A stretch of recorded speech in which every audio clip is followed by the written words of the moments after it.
100 উট জবাই করলেন। দ্বিতীয় রাতে আবার স্বপ্ন দেখেন হয় না, তোমার মহব্বতের জিনিস জবাই করো। আবার 100 উট জবাই করলেন। ফাইনালে নবী তো বুঝতে পেরেছেন আমার জীবনের কলিজার আপন আমার ইসমাইল ছাড়া আর কেউ না। আল্লাহর হুকুম হয়ে গেছে, ইসমাইলকে জবাই করার জন্য বাবা এবার রেডি হয়ে গেলেন। একটা ছুরি আর একটা রশি গোপনে নিয়ে রওনা হলেন মক্কা নগরীতে ইসমাইলকে জবাই করার জন্য। কারো কাছে কিছু বলা যাবে না। এলাকায় গিয়া দেখে সেই এলাকা তো এখন আবাদি, সুন্দর বাড়িঘর, মানুষজন, মাঠে বাচ্চারা খেলতেছে। একটা ডাক দিয়ে কয়, এই এনি ইসমাইল আছেন? ইসমাইল? বাচ্চারা কয় ইসমাইলকে বুঝলাম না। একজনে কয় হ্যাঁ আমি চিনি। ইসমাইল কোথায়? ওরা বাড়ি আছে নিকা আছে। ও সবাই বড় বড় ঘর, কিন্তু ইসমাইল যেই ঘরে থাকে একটা ছোট ঝুপড়ির মতো। ইব্রাহিম নবী যত কদম বাড়ায় কলিজাটা কেমন যেন ফেটে যাইতেছে, মায়া আর মায়া চুম্বুকের মতো। আমার কলিজার এত আদরের সন্তানের এতদিন আমি পাই নাই। যত সামনে যায় তত ইব্রাহিমের কলিজাটা দুর্বল হয়ে যায়। ঘরের দরজায় ইসমাইলের পাইয়া ডাক দিছে, বাবা আসো। কিন্তু ইসমাইল চেনে নাই লোকটাকে। ঘরের মধ্যে দৌড় দিছে। আল্লাহর নবী সালাম দিলেন, আসসালামু আলাইকা ইয়া আহলাল বাইত। ঘরের মধ্যে ঢুকে যখন হাজেরা দেখলো, সালাম নিয়ে কান্না শুরু করলো, চোখের পানি, হৃদয় হৃদয় ভাঙ্গা কান্না। ইসমাইলের মা কয়, চিনোনি বাবা? এই তোর বাবা ইব্রাহিম। বাবার কাছে যাও, দূরে থাকিও না। মালিকের কঠিন পরীক্ষার ইসমাইল, এই তোর বাবা নবী ইব্রাহিম। বাবা সন্তানের পাইয়া বুকে জড়াইয়া কান্নার আওয়াজ, এমন মায়ার কান্না শুরু হয়ে গেল। নবী আবার চিন্তা করলেন, না জানি আবার মায়ার কারণে পরীক্ষায় ফেল করি। নবী বললেন, হাজেরা দেরি করার সময় নাই, জবাই করতে নিব তাও তো বলা যাবে না। নবী কৌশল করে বললেন, ও হাজেরা, ইসমাইলের সুন্দর করে সাজাইয়া দাও, মালিকের দাওয়াতে যাব। মা হাজেরা তো ভাবছেন দুনিয়ার কোন মালিক দাওয়াত দিছে সেখানে যাবে। মা হাজেরা বুঝতে পারেন নাই যে আসল মালিক দাওয়াত দিয়েছে। মা হাজেরা এতটুকু বুঝা দুনিয়ার মালিকের দাওয়াতে যাবে, বাবার সাথে যাবে। মা বড় আনন্দিত হইয়া ইসমাইলের এমন সুন্দর করে সাজায় দিলেন। এবার ইসমাইলের নিয়ে বাবা রওয়ানা। বাবা সামনে হাঁটে, ইসমাইল পেছনে পেছনে হাঁটে। মা দুঃখিনী দরজার কিনারায় দাঁড়ায় দাঁড়ায় সন্তানের দিকে তাকায় থাকে। একটা সন্তান যখন আপনাদের এলাকার মানুষ বাঁশখালী থেকে চট্টগ্রাম যায় বা বিদেশ যায়, মা ঘর থেকে যখন সন্তানের বের করে দেয়, মা চোখের পানিগুলো আঁচল দিয়ে মুছে সন্তানের পেছনে পেছনে মাও কিছু দূর আগায় যায়। মা সহ্য করতে পারে না, সন্তান আবার কই, ওরে আমার কাছে থাইকা যখন মা বলিয়া ডাক দেয়, কলিজাটা ঠান্ডা হয়ে যায়। একটা সন্তানের মা ডাকে এত মজা, দুনিয়ার বাদশাও যদি বানায় দেয় এত মজা পাওয়া যায় না। সন্তান যখন আম্মু বলে ডাক দেয়, মায়ের কলিজাটা ঠান্ডা হয়ে যায়। মা হাজেরা ইসমাইলের বিদায় দিয়া তাকায় তাকায় কান্না করে। ইব্রাহিম নবী পিছনে তাকায় না, তাকাইলে মায়ার কারণে পরীক্ষায় পাশ করা যাবে না। ইসমাইলও আনন্দে আনন্দে যখন বের হয়ে যাচ্ছে, শয়তানের মাথা গরম হয়ে গেল। এই পরীক্ষায় যদি ইব্রাহিম পাশ করে, দুনিয়াওয়ালারা বহু বিধর্মী মুসলমান হবে, কেমনে পরীক্ষায় ফেল করানো যায়। হাজেরাকে একটু ধোকা দেই। হাজেরারে গিয়া ধোকা দিয়ে কয়, হাজেরা ইসমাইলের কোথায় ছাড়লা? কয় মালিকের দাওয়াতে গেছে। বলে কোন মালিক? বলে দুনিয়ার কোন বাদশা। কয় না না, আমি জানি আল্লাহ দাওয়াত দিছে। কেন? হাজেরাকে বলে জবাই করার জন্য। হাজেরা ডাক দিয়ে কয়, রে শয়তান, তুই আমাকে ধোকা দিস না। একটা বাবা হইয়া কোনোদিন সন্তানের জবাই করতে পারে না। যখন এই কথা বলছে, শয়তান ডাক দিয়ে কয়, আল্লাহ হুকুম করছে জবাই করার জন্য। হাজেরা চোখের পানি ছাড়িয়া কয়, রে শয়তান, যদি আমার মাওলা হুকুম করে একজন ইসমাইল না, আল্লাহ যদি আমারে আরো ইসমাইল দেয়, আমি সব আল্লাহর রাস্তায় ছেড়ে দিতে রাজি। শয়তান দেখলো এখানে হাজেরাকে ধোকা দিয়ে আটকানো যায় না, দৌড়াইয়া গেছে শিশু ইসমাইলের একটু ধোকা দেওয়ার জন্য। ইসমাইলের গিয়া যখন ধোকা দিতে গিয়া কয়, ইসমাইল কই যাও? বাবার কাছে ছুরি আছে, তোমারে জবাই করবে। ইসমাইল তো বুঝ কম, ডাক দিয়া কয়, আব্বা যান, আপনি কি আমাকে জবাই করতে নিয়ে যাইতেছেন? এবার ইব্রাহিম কয়, শয়তান পাথর মারো। এই 3 জায়গায় ধোকা দিছে। ইব্রাহিম আর ইসমাইল মিলিয়া 3 জায়গায় পাথর মারলেন। আল্লাহ তাআলা আইন করে দিলেন, আমার ইসমাইলের কথা কাজটা আমার কাছে ভালো লাগছে। ইব্রাহিমের এই কাজ কিয়ামত পর্যন্ত স্মৃতি হয়ে থাকবে মুসলমানের কাছে। আজকে যেই 3 জায়গায় ইসমাইল আর ইব্রাহিম পাথর মেরেছেন, ওই 3 জায়গায় পিলার করা আছে। ও হাজিরা, তোমরা হজ করতে গিয়া ওই 3 জায়গায় যদি পাথর না মারো, তোমাদের একজনের হজও কবুল হবে না। এবার নিতে নিতে ইসমাইলকে নিয়া মিনা বাজারে হাজিরা এখন যেখানে কোরবানি দেয়, ইসমাইলের যেই জায়গায় কোরবানি দিছেন ওই জায়গায় ইব্রাহিম নবী ইসমাইলের নিয়া এবার চিন্তা করলেন, আল্লাহ আমারে কেমন সন্তান দিলেন, একটু পরীক্ষা করে দেখি। এবার সন্তানকে বাবা বলতেছেন, ফালাম্মা বালাগা মাআহু সায়া ক্বালা ইয়া বুনাইয়া ইন্নী আরা ফিল মানামি আন্নী আযবাহুকা ফানজুর মাযা তারা। ও বাবা, আমি স্বপ্নে দেখলাম তোমাকে জবাই করতেছি, বলো বাবা তোমার কি মতামত বলো। ইব্রাহিম নবী কথাটা বলা মাত্রই সাথে সাথে সেকেন্ডের মধ্যে সন্তান ইসমাইল জবাব দিয়ে দিলেন, ইয়া আবা তিফআল মা তুমার সাতাজিদুনি ইনশাআল্লাহু মিনাস সাবিরিন। আব্বা জান, দ্রুত আমাকে আল্লাহর হুকুম মতো জবাই করেন, ইনশাআল্লাহ আমাকে আপনি ধৈর্য ধারণকারীদের মধ্যেই পাবেন। আব্বা জান, আমাকে দ্রুত জবাই করেন, দেরি করলে আবার বুঝি আল্লাহ হুকুমটা ফিরিয়ে নিবে, কপাল পুড়ে যাবে। একটা সন্তান বাবার সামনে কতটা বিনয়ী হইয়া বাবার ইজ্জত রক্ষার জন্য আল্লাহর মোহাব্বতের বন্ধনে নিজেকে পেশ করে দিলেন।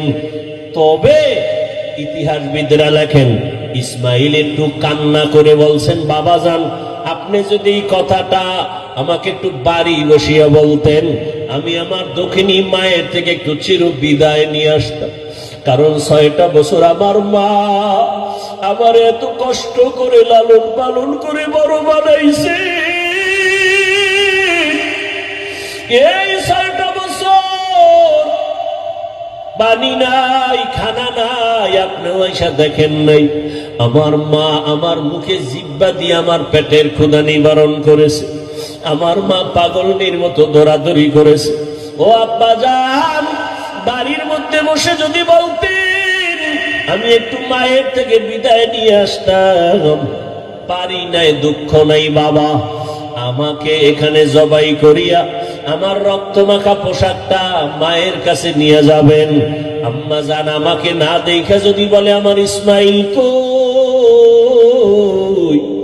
আপনি আব্বা রাগ করে আমার মাকে কিছু বলবেন না, আমার আম্মা জানকে একটু সান্ত্বনা দিয়া বলবেন ইসমাইল সালাম জানাইছে, আল্লাহ যদি কবুল করে হাসরের ময়দানে মোলাকাত হয়ে যাবে। আব্বা জান, আর আপনার কাছে দাবি, আমাকে জবাই করার আগে আপনি আমার হাত পাও রশি দিয়ে বাঁধেন, কারণ জবাই করতে আমার হাতে পায়ে নাড়াচাড়া যদি আপনার শরীরে লাগে বেয়াদবি হবে, আল্লাহ বেজার হয়ে যাবে। আব্বাজান, আপনি কাপড় দিয়ে আপনার চক্ষু দুইটা বেঁধে নেন, কারণ জবাই করার সময়, ছুরি চালানোর সময় আমার চেহারায় যদি আপনার নজর লাগে, মায়ার কারণে আপনি জবাই করতে পারবেন না, আল্লাহ বেজার হয়ে যাবে। আব্বাজান, আমি শুয়া পড়লাম, তাড়াতাড়ি আমার গলায় ছুরি চালান। ইব্রাহিম নবী ইসমাইলের শোয়াইয়া যখন ছুরিটা চালাইতে চায়, আমার মাওলার কুদরতি অন্তরে এত মায়া, আমার আল্লাহ ডাক দিয়ে কয়, রে ছুরি, আমার ইসমাইলের একটা পশমের ক্ষতিও যেন তোমার দ্বারা না হয়। আল্লাহর হুকুমে ছুরি কোনো কার্যকারিতা করে না, একটা পশমও কাটে না। ইব্রাহিম নবী এবার পাথরের উপরে আঘাত করলেন, ছুরি দিয়া পাথরটা আলাদা হয়ে গেল। ইসমাইলের ডাক দিয়ে কয়, বাবা, এইবার ফাইনাল রেডি হও, তোমার জবাই করার সময় রক্ত আমার হাতে না লাগা পর্যন্ত ছুরি চালাইতেই থাকবো, না হয় আমি ছুরি চালানো বন্ধ করব না। এবার ইসমাইলকে শেষবারের মতো শোয়াইয়া ছুরি যখন চালাবে, রক্ত হাতে না লাগা পর্যন্ত ছুরি চালানো বন্ধ করবে না বলিয়া ইব্রাহিম নবী নিয়ত করে ফেললেন। ইসমাইলকে শোয়াইয়া দিলেন, আর যখন ছুরি চালাবে, আল্লাহ পাক রব্বুল আলামিনের কুদরতি অন্তরে এত মায়া, জিবরাইলের ডাক দিয়ে কয়, জিবরাইল, আমার ইব্রাহিমের ওয়াদা, এমন ত্যাগ আর নিয়ত যে রক্ত না লাগা পর্যন্ত ছুরি চালানো বন্ধ করবে না। আমি তো ইসমাইলের জবাই চাই না, আমি চাই আমার হুকুমের জন্য কতটুকু তারা ত্যাগ স্বীকার করলো। আমার মোহাব্বতের পরীক্ষা চাইছি, আমি ইসমাইলের জবাই চাই নাই। আমার হুকুম মতো প্রশ্ন ছাড়া যখন তারা দুজনে রেডি হয়ে গেল, আমার পরীক্ষা হয়ে গেছে, আর লাগবে না। ইসমাইলের জবাই করার আগে, ছুরির নিচে দেওয়ার আগে, জান্নাতি একটা দুম্বা নিয়ে যাও, ইসমাইলের সরাইয়া জান্নাতি দুম্বাটা যখন ছুরির নিচে দিয়া দাও। ইব্রাহিম নবী ছুরি চালায়, জিব্রাইল আমিন দুম্বা নিয়ে রওয়ানা। দেখতেছে আমি যাইতে না যাইতেই মনে হয় ছুরির নিচে ইসমাইল জবাই হয়ে যাবে। জিব্রাইল আমিন আসমান থেকে একটা আওয়াজ দিছে, আল্লাহু আকবার, আল্লাহু আকবার। ইব্রাহিম নবী তাকাইছেন, তিনিও ডাক দিছেন, আল্লাহু আকবার, আল্লাহু আকবার। এইবার ইসমাইল আওয়াজ দিলেন, লা ইলাহা ইল্লাল্লাহ। এইভাবে আওয়াজ দিয়া ইব্রাহিম নবী যখন চক্ষু খুইলা দেখেন রক্ত হাতে লাগছে, ছুরিটাও ছাড়লেন। যখন তাকায়া দেখে, খুশি মনে ইসমাইল বুঝি কোরবানি হয়ে গেল, কিন্তু না, দেখে একটা অপরিচিত জন্তু জবাই হয়ে গেল। ইসমাইল পাশে সুন্দরভাবে দাঁড়ানো। বাবা আবার বুঝি ভয় পেয়ে গেলেন, ও ইসমাইল, আল্লাহ বুঝি আমার কোরবানি কবুল করবেন না, আর একবার চেষ্টা করি। সাথে সাথে ওহী নাজিল হয়ে গেল।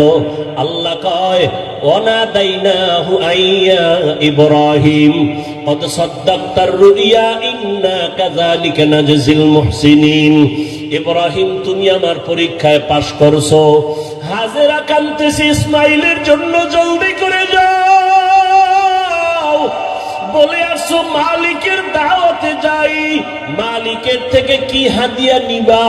আমার পক্ষ থেকে দুম্বার গোশত হাদিয়া দিয়া দিলাম। ওয়াফাদাইনাহু বিযিবহিন আযীম, আমার পক্ষ থেকে হাদিয়া দিলাম এই জবাই করা দুম্বার গোশত। ইসমাইলের নিয়ে যাও, ইসমাইলের হাজরার কোলে ফিরায়া দাও, আর মালিকের পক্ষ থেকে দুম্বা হাদিয়া পৌঁছাইয়া দাও। আল্লাহ তাআলা বলেন, ও দুনিয়ার মানুষ, ইব্রাহিমের কোরবানির ত্যাগ তোমার থেকেও চাই। ও মুমিন, এই ত্যাগ স্বীকার করতে গিয়া তোমার থেকে রক্ত চাই না, গোশত চাই না, আমি চাই তোমার অন্তরের ত্যাগ আর মুহাব্বত আর তাকওয়া। লা ইয়ানালাল্লাহা লুহুমুহা ওয়ালা দিমাউহা ওয়ালাকিন ইয়ানালুহুত তাকওয়া মিনকুম। ও আমার যুবক বাবারা, ও পর্দার আড়ালের মা বোনেরা, ও বৃদ্ধ বাবাজি, আমার আল্লাহর পরীক্ষায় পাশ করিয়া জান্নাত পাওয়ার জন্য একজনের চেষ্টায় হবে না। হাজেরার যেমন চেষ্টা, ইসমাইলের তেমন চেষ্টা, নবী ইব্রাহিমের তেমন চেষ্টা।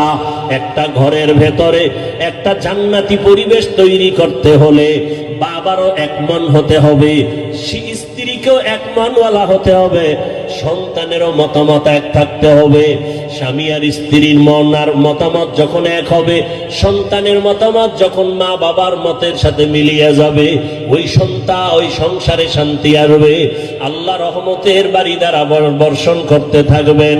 ও আমার যুবক বাবারা, ও পর্দার আড়ালের মা বোনেরা, আম্মাজান হাজেরা যদি নিজের থেকে সহযোগিতা না করতেন, ইব্রাহিম নবী পাশ করতে পারতেন না।